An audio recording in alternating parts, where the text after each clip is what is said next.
You're listening to Trek FM. Want to join in the conversation and share your thoughts on this episode? Join the Babel Conference, our listeners' discussion group on Facebook. Just type BABEL into the Facebook search field, and we'll look forward to seeing you there. This is Steve Sansweet of Rancho Obi-Wan, and you're listening to the 602 Club.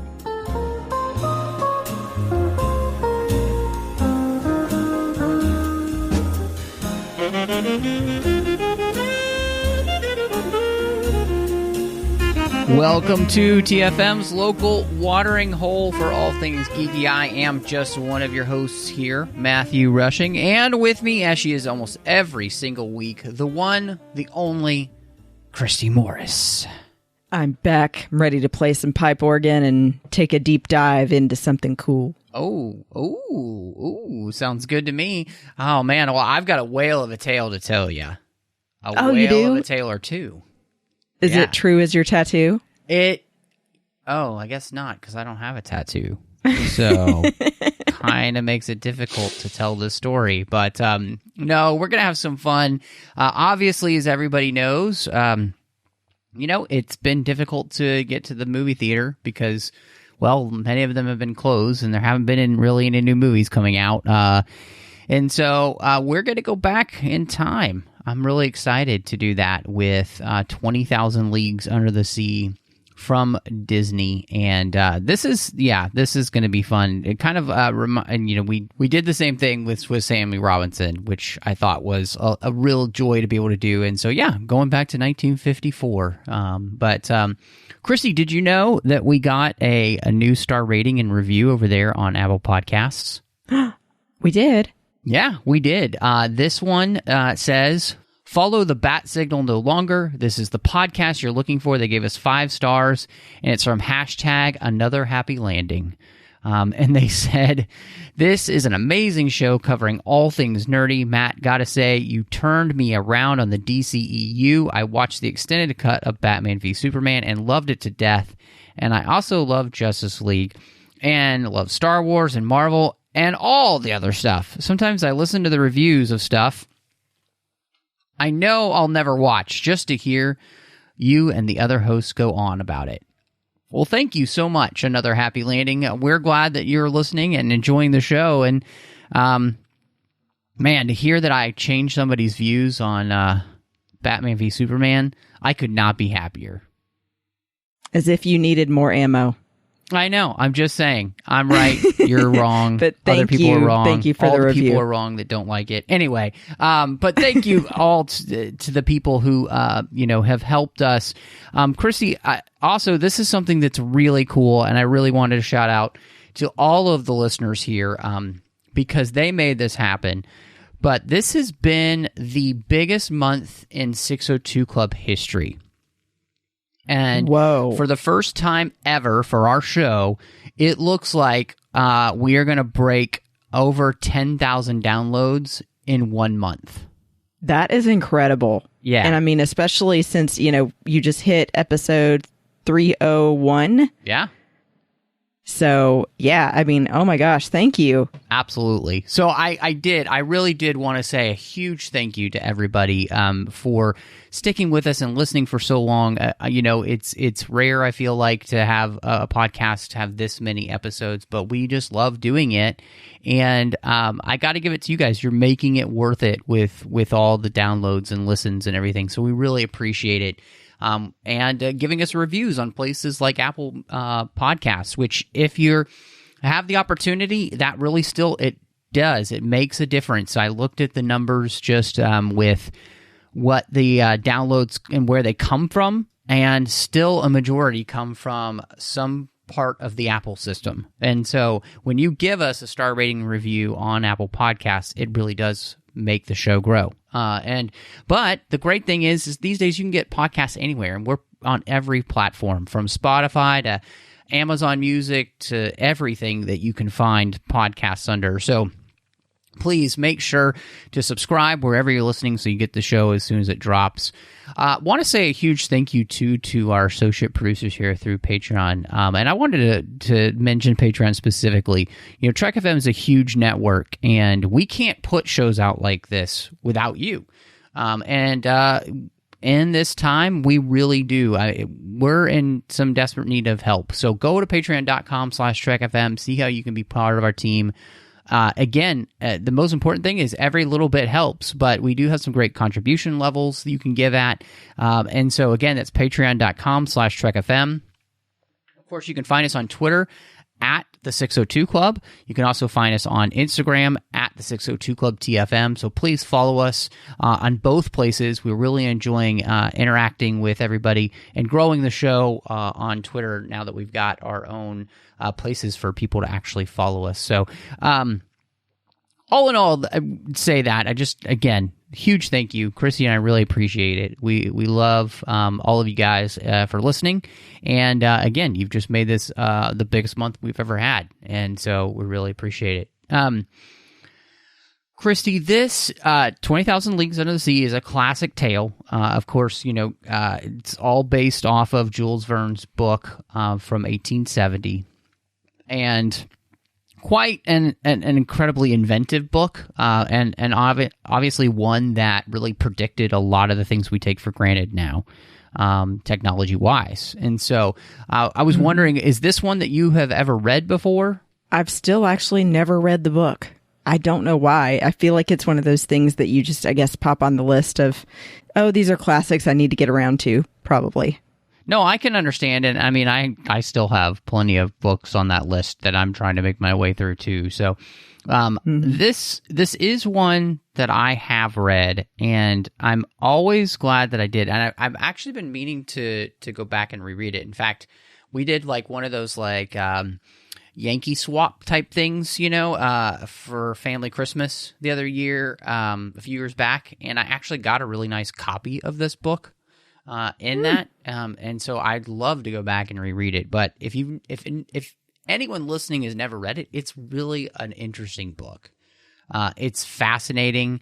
It's really well written. Jules Verne, it has a great style, and it really is. It's totally a book that's, you know, like worth going back to. So, but I think this movie is not, in many ways, is like the book in the sense that it's important because aesthetically it's one of the first times, it's actually the kind of the precursor to what has become so popular. I mean, we both have been to DragonCon before, and steampunk is huge these days, especially. And this is really something that kind of helped launch that whole aesthetic because of what they do with the design work in this movie. Right, and it's about how steam-powered things still existed, but then also with like the Nautilus, the huge advancements some people made, but still looking like it was something that was an older, antique kind of thing. I like that they show, especially in the movie, the disparity between current technology in general in the world and then compared to like what Captain Nemo did with the Nautilus. Yeah, no, I think you're absolutely right. And again, like the very definition of steampunk having more advanced technology that still is made with old school materials, you know? Right. And so, yeah, I mean, I think this is a classic story. Not only in book form, but I think in movie form, and part of that has to do with the impact that both have had in their areas, and I think, you know, it's so cool that a book that would have been considered science fiction, obviously at one point, a majority of the things that you know he talks about and comes up with become reality. So that's really neat, right? I mean, like even if you think about just the aside from the aspect of submarines and everything, but also just him having those viewing portals. I think now of like the hotels where you've got the underwater hotel room. Yep. You know, he had all of these fancy furnishings and his pipe organ in there. I mean, he spared no expense. This is true. You know, if you're going to build a submarine, Christy, I think one should spare no expense. So, Right. oh man, it's kind of like what's his face opening Jurassic Park. You spare no expense. So Yeah. Well, I think this movie is really fascinating because, and of course, a lot of it straight from the book. But I think the plot is there's something about setting a movie in this time period, and of course, the book's written in this time period, so it makes sense to that they didn't really move it. But there's what I love about this time period is there's still so much of the Earth that we know very little about, right? There's still many places that haven't been discovered yet. And so I think, the whole plot of the movie of having like a sea monster, what people think of is a sea monster attacking ships in the Pacific and then the South Pacific makes kind of complete sense, and I think it's still a story that really works when, you're set in a place where we're not supposed to know everything. I mean, we don't have satellite technology and all that stuff. So that's one of the things as I was rewatching this movie, I was really struck by is how well it works as a plot still. Right, because obviously all of the things we use now are based on something. And so getting to be reminded about how navigation used to work on a boat, you had to know how to chart the seas, and like they were even saying, divide it into squares or whatnot. I think that seeing those things before we had all the modern stuff keeps it grounded in that way of, showing where we came from and that it's still the best way of doing it, even if we've made it an easier way. Right. Well, and it's really, I mean, I liked how the whole story comes together. You have all of these ships that are being attacked, and you have this professor, Anorax, and his assistant who are trying to get to the Far East. And the only people that will take them turn out to be this Navy vessel who's going to investigate these claims of there being a sea monster. And they're joined, by this cocky harpooner, Ned Land, who's there just in case they actually run into a sea monster. And what I kind of love is just, the way the story progresses from that. It's not unexpected, but I think, again, I just like how it works. And part of this is that we find that it's no accident in the end that their ship specifically was attacked, because Nemo has plans for Anorax. Like, he has a desire for him to be there. He has a reason for him to be there. And so him surviving and everything as well is not an accident. And so I think that makes it really interesting because, honestly, this movie becomes about unraveling the mystery of this ship, but also this very mysterious character, and I would say very complicated character of Captain Nemo. Oh, absolutely. And even morphing from being a story you think about a monster to talking more about humanity and about what is a justifiable means to an end or not. I think it's really crazy how much the story develops into such a bigger character study than just about submarines and sea monsters and ships and stuff. Absolutely. Well, and I would, as you said that, it just clicked in my brain. Duh, this whole movie is about who's the monster. Amen. Like that's you nailed it. Like that's but and it makes it so fascinating. I mean, and we have seen, obviously movies and books have been asking that question for a long time. This idea of that they're, is humanity really the monster, right?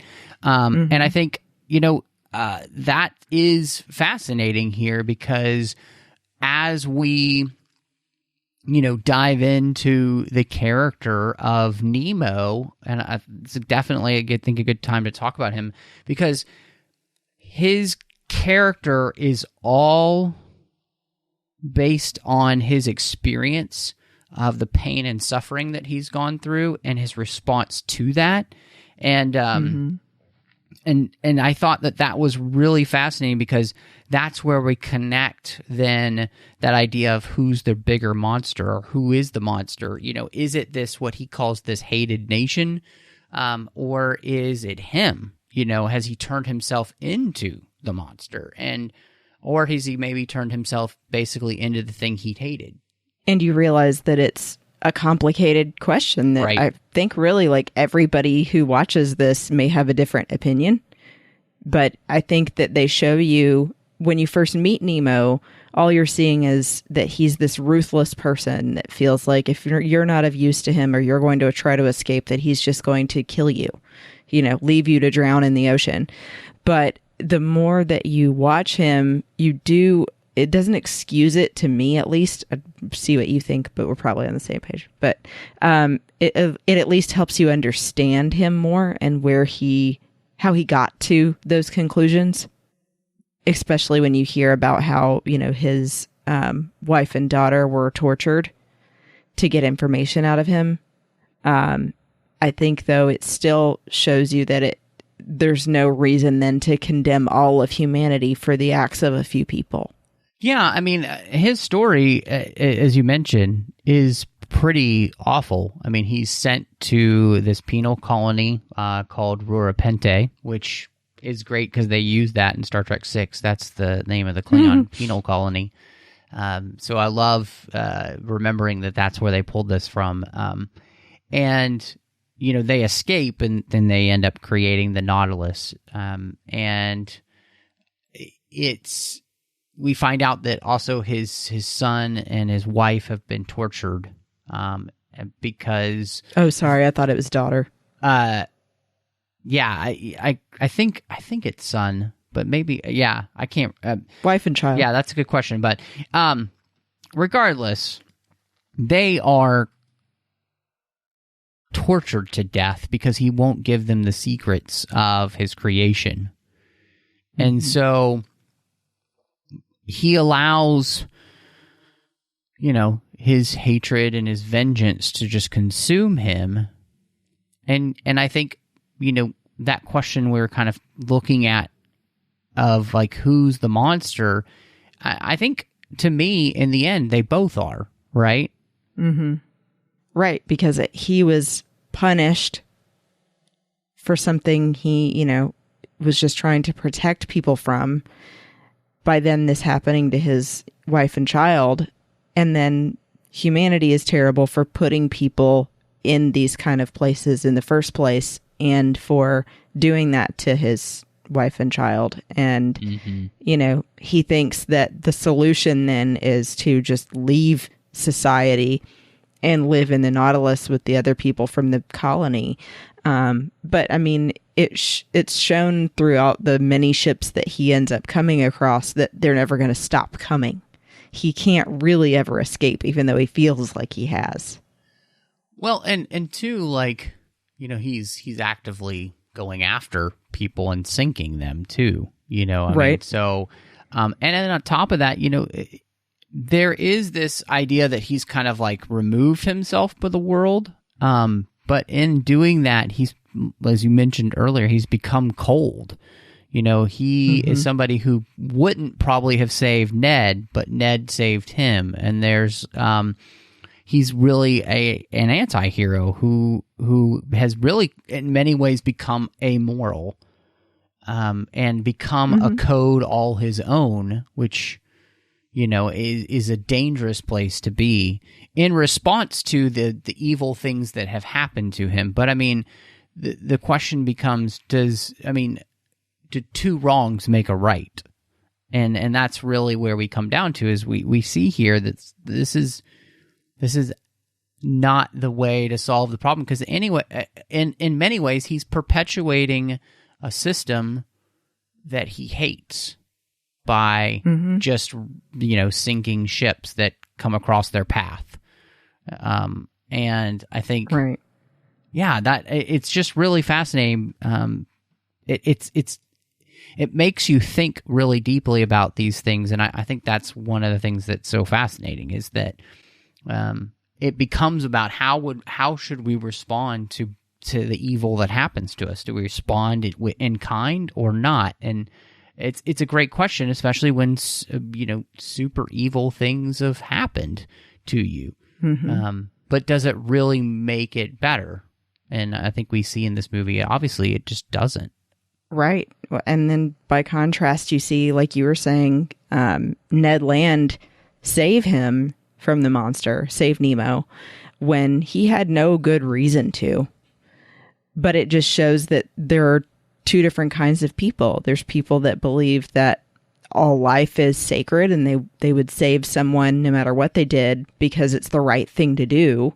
Or there's people like Captain Nemo who think, well, if I need to kill some people to make the greater good happen, then I'm going to continue destroying ammo ships because I'll save other people. Right. And it's like, yeah, but you're still killing the innocent people on that ship. Right. Well, and what's so fascinating, like, he doesn't really seem to, it's not necessarily in the name of the greater good. It's almost just because they deserve it, because they're part of this other system that helped, he thinks kill his wife and child.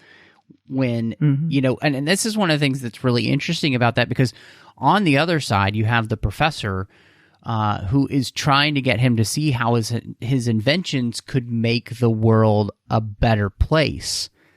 And, of course, Nemo can only see the danger involved. And I think one of the most interesting things about this is that in the book, it's battery power that the Nautilus runs off of.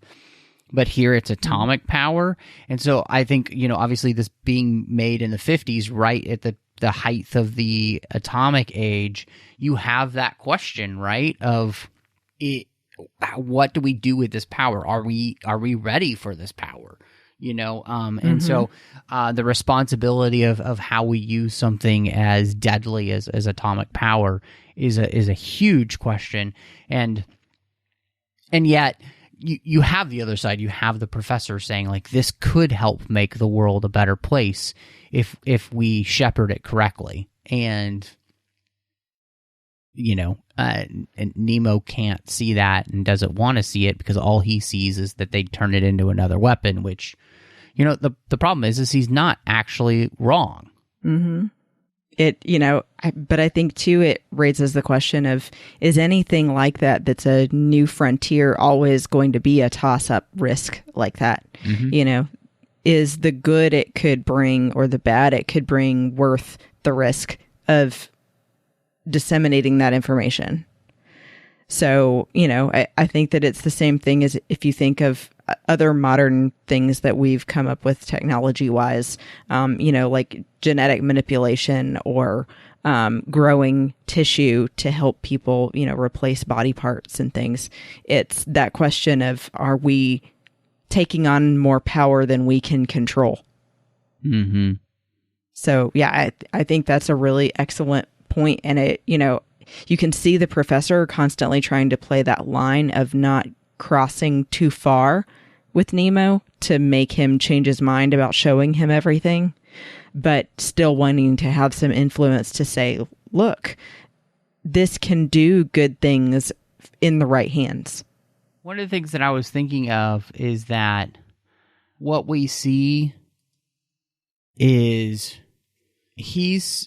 there is a sense to which, his critique of society is again, this is what makes him so fascinating, is there are things that he's right about, and the society he sees is one that has not turned its attention towards scientific exploration and, discovery of, great things, which he has done. We won the discovery of atomic power with the Nautilus, creation of the Nautilus in the first place, as well as, the way in which he has so beautifully found a way to coexist with the environment that he lives in, with, harvesting on the ocean floor and all the ways in which they've ingeniously found different, food supplies and, different farming substituted techniques. Seafood. Yeah. Yeah. So there is, I think, something to be said for that. And I was even thinking about, the beauty of the space race in the 60s is what led to all the technological advancements that we have now, and how quickly things changed because of what we were doing. And I'm consistently reminded of this idea of from movies like this and all the way to newer movies like Interstellar, of how our lack of concern and desire to explore is hurting humanity, because we're just becoming so insular in and of ourselves that we forget to look up. We forget to wonder. We forget to reach for the stars, and how those big desires have been squelched, and it's just led us to do nothing but fight amongst ourselves and look for cooler phones to keep our attention. Right. And so I really appreciated how, this movie, even from 1954, still had an element of that, of what are we looking towards? What are we doing? What are we doing with our time? Are we just using it to create wars, or are we using it as a way to make not only the world a better place, but discover more about the planet we live on and the universe we live in? Yeah, I think that's something they show too a lot with the filming even of the movie. The movie itself, they spend a lot of time showing you everything they're doing underwater. And I'm glad that you brought that up, because there is that sense of wonder, showing the good side of what Captain Nemo is doing, and, showing that all of these things are possible, like replacing lamb or beef with different seafood dishes and using things that you find in different ways. And I like that they even show that he finds all of this other treasure, and to him, it has no value at all, because what is that compared to all of this? So, yeah, I think watching it just even for that is such a positive thing, because it does remind you how much there is that we don't understand.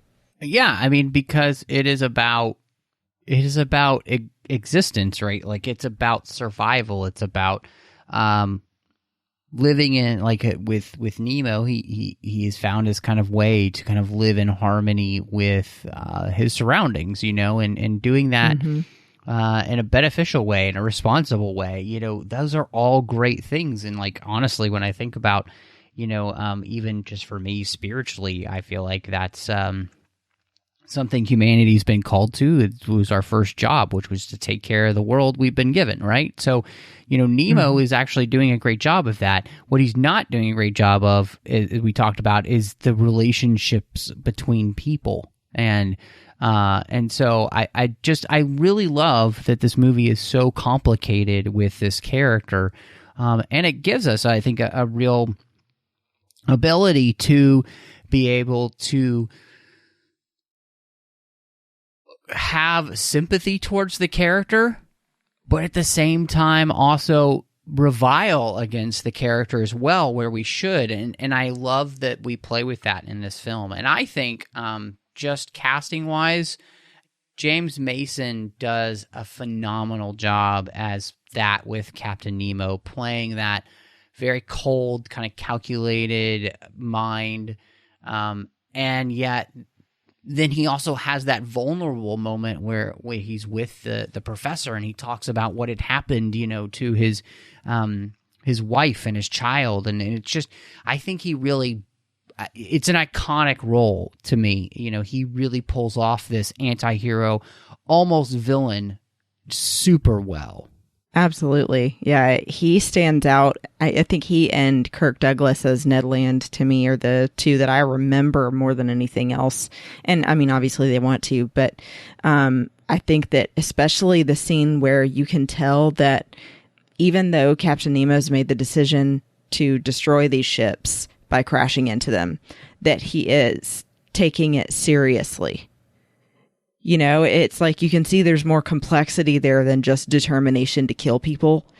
It's sort of a sadness, but also feeling like it's something he has to do, that you just feel sorry for him. Right. And I think too, you know, the way that they interweave music in this movie, which we'll get to, shows that too. Yeah, absolutely. I mean, I think you're absolutely right. The choice of him playing toccata and fugue and D minor, you know, shows the torturedness of his soul, right? I mean, the choice of music there, and in fact, that being the song that he plays all the time, it lets you know just how much turmoil that he's in, you know, because that song kind of has this feeling almost of like bubbling lava.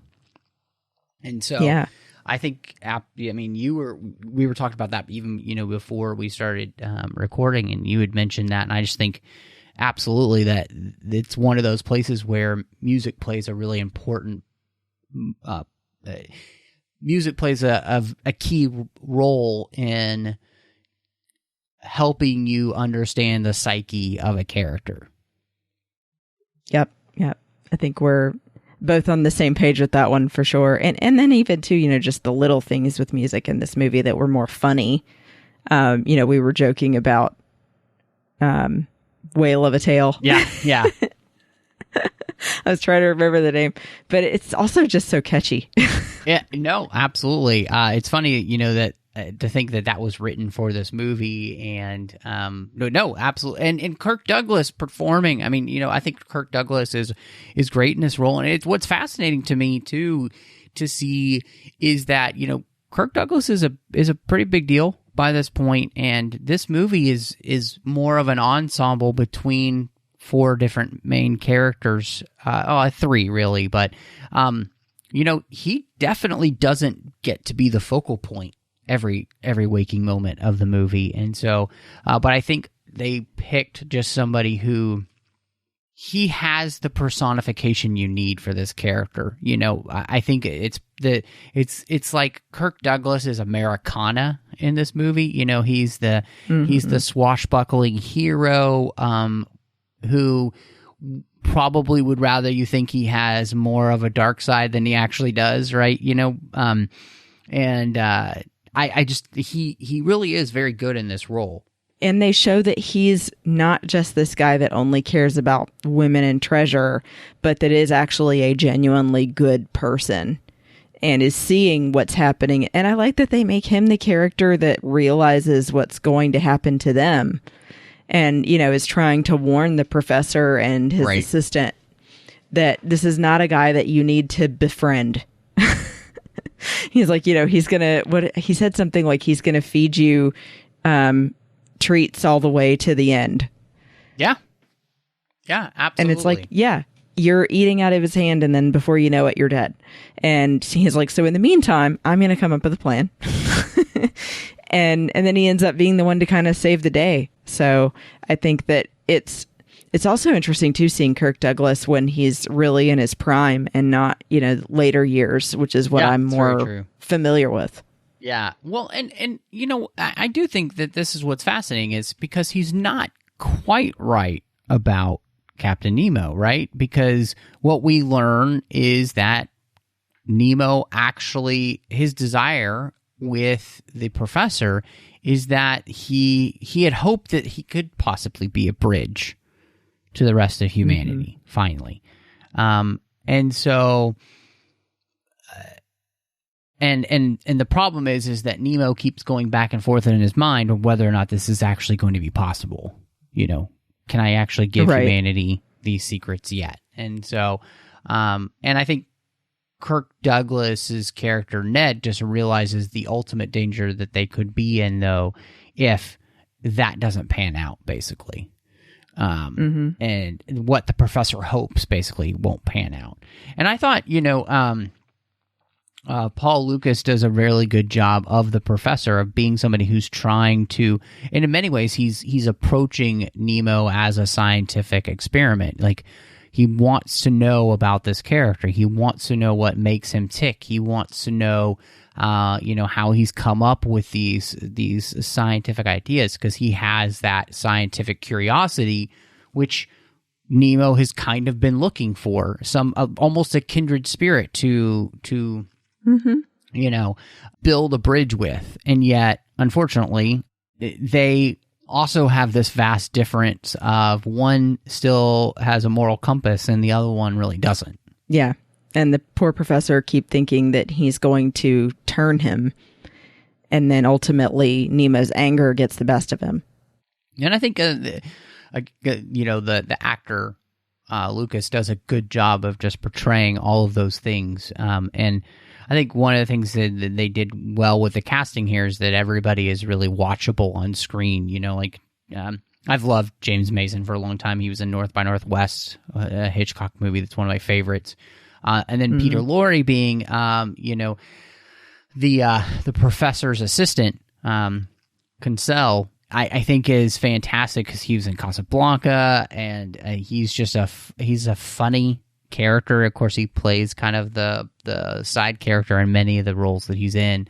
But I also appreciated that, he is a character who, much like Ned, for a while he's on the professor's side, but he is somebody who begins to see the danger more and more.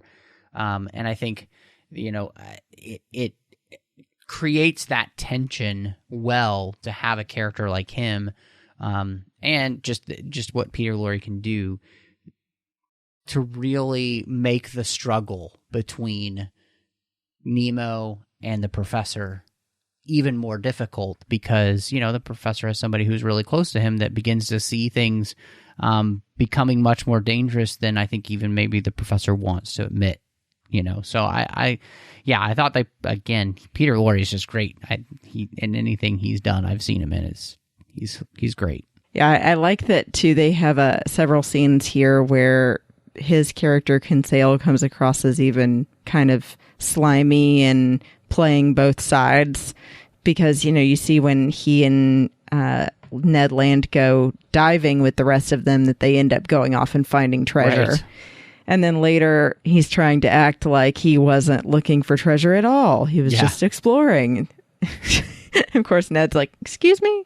Yeah, and no, I think you're absolutely right. I mean, he plays the character who's kind of riding the coattails of the professor, but also looking for his he's looking for his end. He's looking for a way to make his own mark.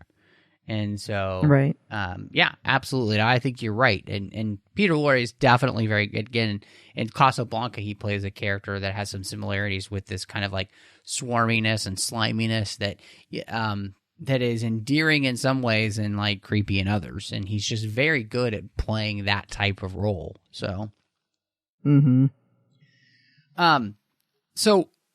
this is a movie that is full of groundbreaking special effects. Like this movie won an Oscar for Best Art Direction and Special Effects.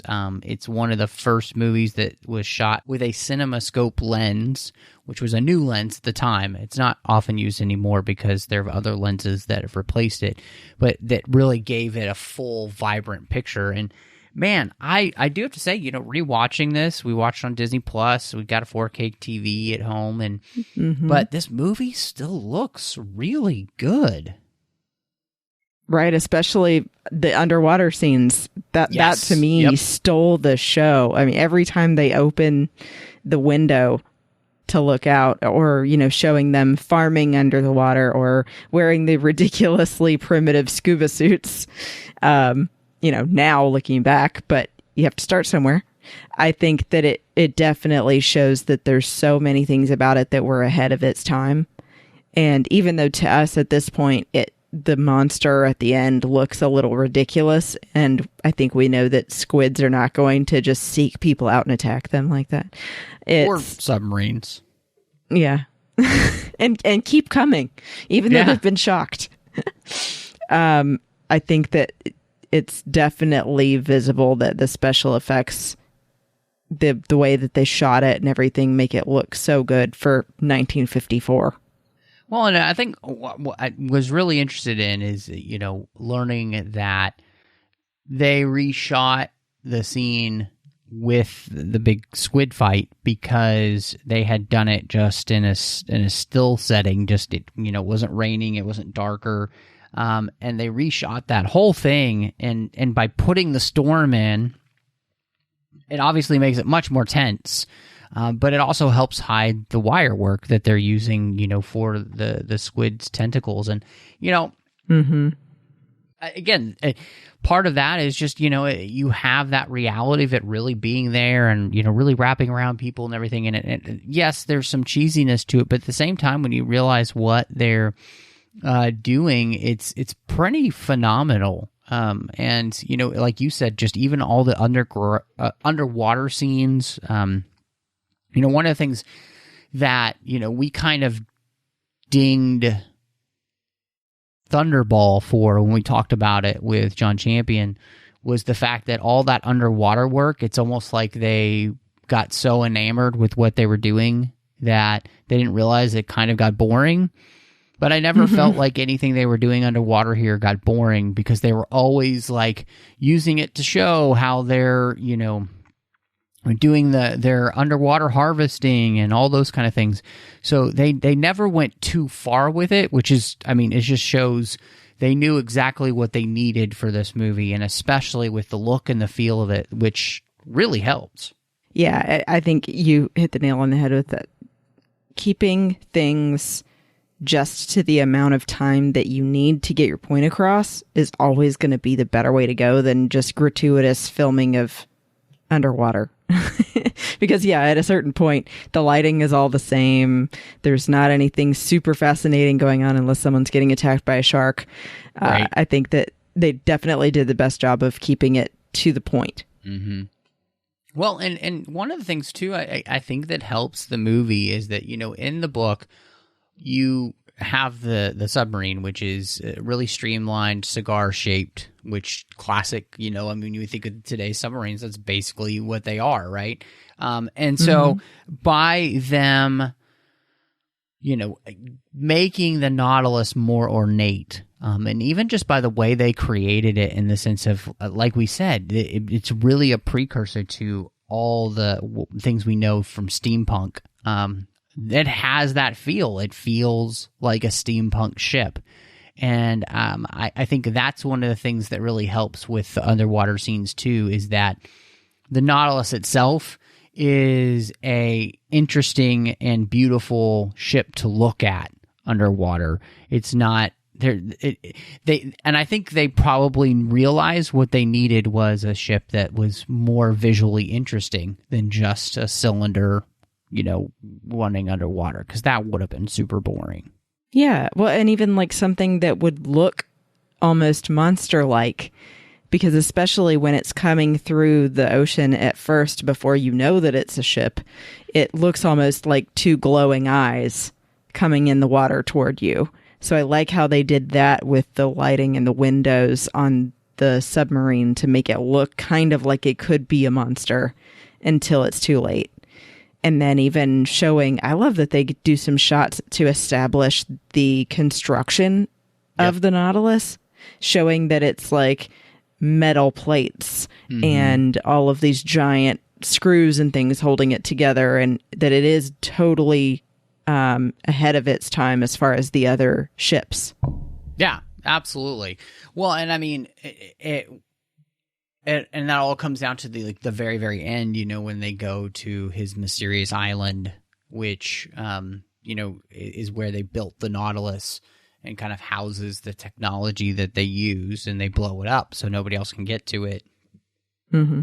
And, it's interesting because the way the movie ends is with the line that Nemo says about how that the technology will return in God's good time, And again, I think they do a great job of just kind of connecting all that with where people were in the 50s. But I think what makes it great is that it makes us need to look at all of the technologies that we use and how we're utilizing them, and are we doing it responsibly, And so, when I think of things like, the social dilemma. We're talking about social media and the problems we have there, and lots of other technologies that we create that can cause major issues.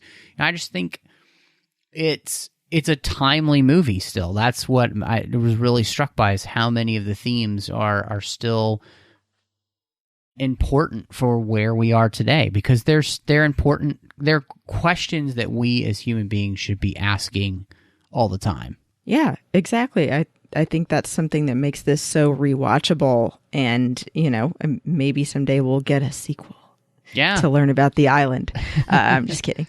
But because it's got these universal themes that make you ask yourself those life questions. And I like how they leave it with that line hanging in the air and take a beat to let that sink in with the audience.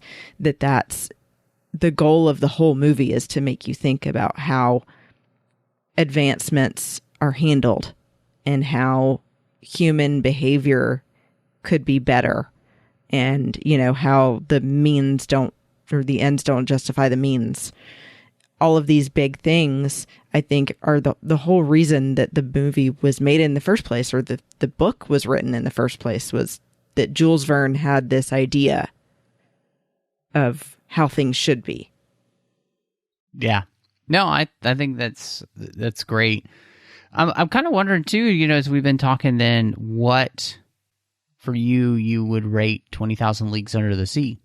So I think that there's just not anything that I would be able to deduct points for. So I'm going to give it a 5 out of 5. And I'm going to give it a 5 out of 5 sea urchin cream. Ooh. Sea urchin creams. Yeah. That looks like cream, but it's made from sea urchin. I don't know. Anyway. Delicious. I just thought that was so funny.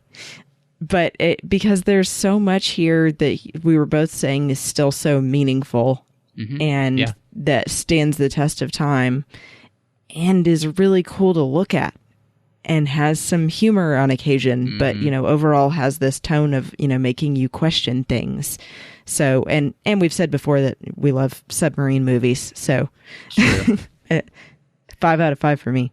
Yeah, I think for me, this is definitely a 4 out of 5 Squid Inks. I think it holds up, I think that's the thing. And part of the reason that it holds up has to do with all of the themes that are still so relevant as ever, for us to be talking about. And the movie itself, I think, holds up. The action holds up, and just the questions about humanity too, and what do we do with the technology we have? What do we do when we face evil? What do we do, with all of these type of things? And I think it's just really, really relevant. And I always love when a movie can stand the test of time like that. So absolutely worth checking out if you've got Disney Plus. But Christy, it's time, as always, as we reach the end of the show, for recommendations. Yes. So I actually thought I'd do a funny one this week and go with another submarine movie recommendation. It reminded me how many other movies like this that I like. And, we've reviewed Hunt for Red October on this podcast before. But I'm going to recommend Down Periscope with Kelsey Grammer. Oh, yeah. Because I don't know if any of you have seen it, but that's one of my favorites. And going back to this kind of movie reminded me of that. And so I just highly recommend it. It's a comedy. And especially, if you like this kind of thing, it's going to make you happy. Yeah. No, it's a funny. It is a funny movie. There's another movie like that too, which is a lot older with Cary Grant in it, and it's called Operation Petticoat, which is a hysterical movie I grew up watching. So that's I would recommend that, but that's not my recommendation today. Even though I would say watch that. I just started, and I'm already going to recommend it because it's already fascinating to me. It's called Fire Cannot Kill a Dragon. It's by James Hebard, and it is about the making of Game of Thrones by a journalist who had been covering the series from the very beginning. And It is a great behind the scenes already. I'm in the chapter where they're talking about casting the series. And it's just, I mean, regardless of how you feel about the series, what they did was just phenomenal, which is something that nobody thought could be done, which was to bring the series to life in the first place.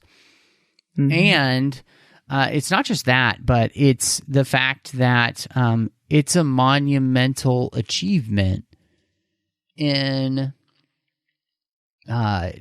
television and production. I mean, they were basically putting a movie together, every season, larger than that, especially by the last few seasons. I mean, it was like a movie every episode. So just incredible. And I love behind the scenes stuff like this. I recently found a book that I'm planning on reading too soon about the making of the Lord of the Rings movies.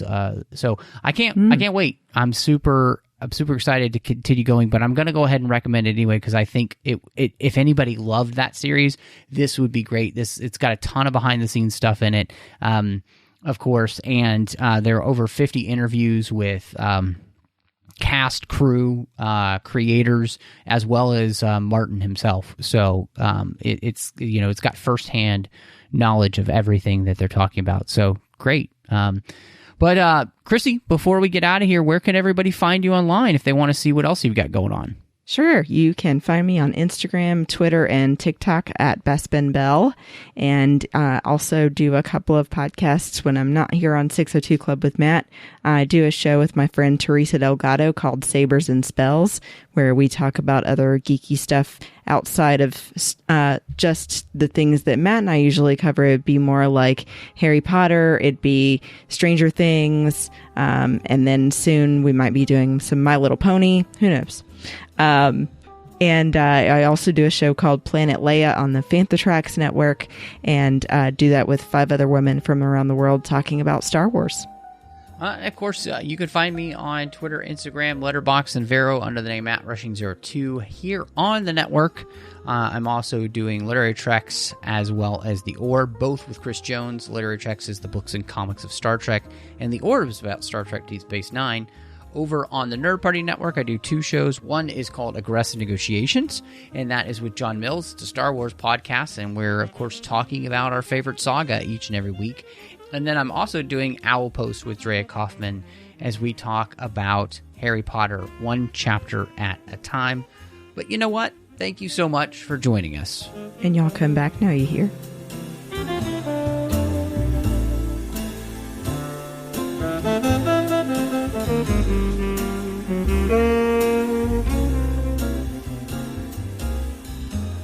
Thank you.